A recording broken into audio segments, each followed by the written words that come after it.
Hi there, welcome back to another quick and easy watercolor painting. My name's Rod Bergeron, and today we're going to be looking at this little scene that's actually not too far from my house.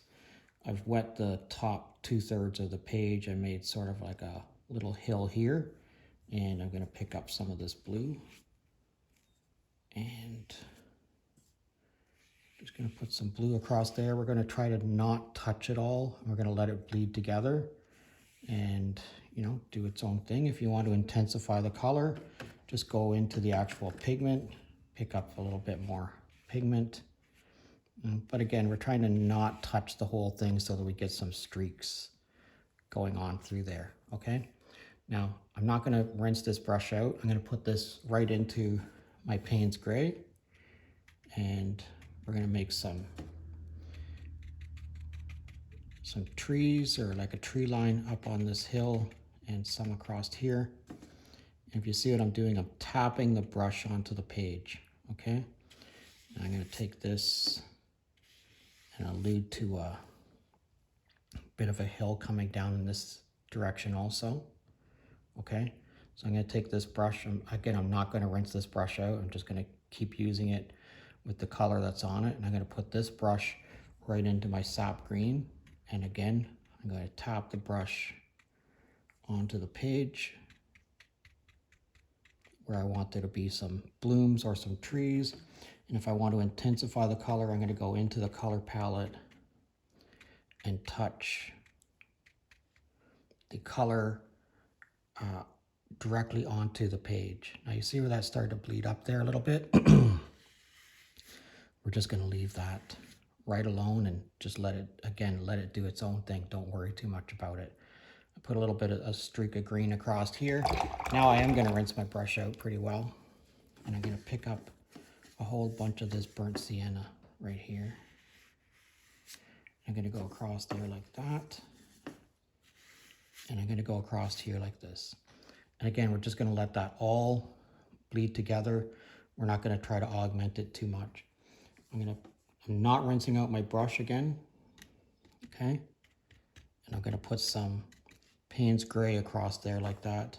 This could probably use a little bit more Payne's gray across the bottom of these trees. It's dark underneath the trees, so I'm just going to do that in a few places. Okay, don't try to augment that too much. Try to think about touching the page less. That's how I really want you to think about painting in my particular style. This is number 1 watercolor brush, and I've sharpened one end of it. And I'm going to go to these little piles of Payne's gray that I just put on there. And I'm going to scribe some lines into it. This would be, considered scribing, and I do this quite often with my watercolors. I'm going to scribe a few lines in here and maybe a few here.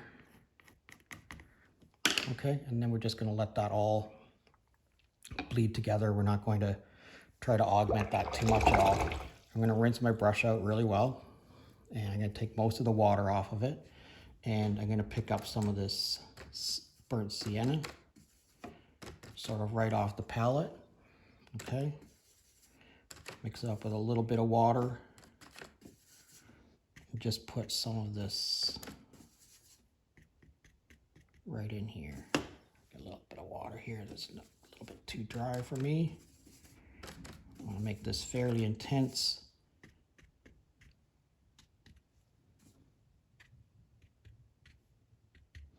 And we're just going to let that all bleed together there.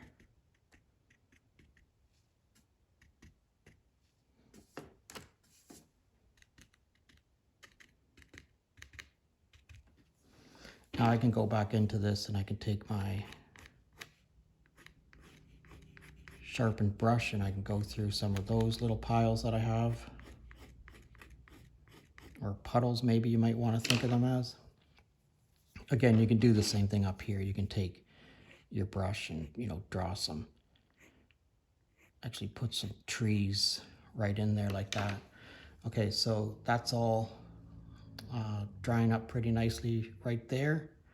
And you can see where all those colors are bleeding together. I'm not going to worry about any of those white patches. I'm just going to let those be. I'm going to rinse my brush out really well. And I'm going to pick up a whole bunch of this yellow ochre. And we're going to try to go from one side of the page all the way over to the other side of the page. One long swoop with our yellow ochre. Okay, so put the brush onto the page and then don't stop until you're all the way over to the other side. Just like that. And you see how those colors instantly start to bleed down into that? That's what we're looking for. I'm going to pick up a little bit more yellow ochre fairly intensely.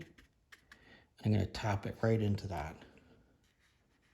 Put a little bit of that right here too. Okay, so one last trick that I'm going to do here is I'm going to take, I have a little bag of salt on my table where I work, and I'm just going to drop some salt in to a few places here and there, not a whole bunch of salt. And then we're just going to let this dry and see what we get.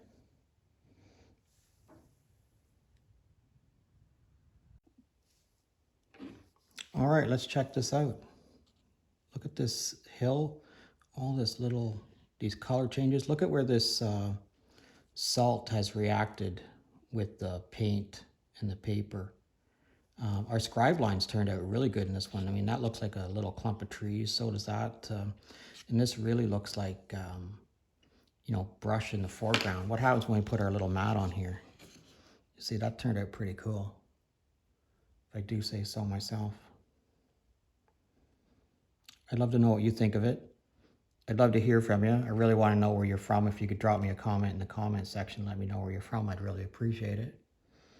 If you're currently a subscriber, thanks a lot. And if you're not currently a subscriber, please consider subscribing to my channel.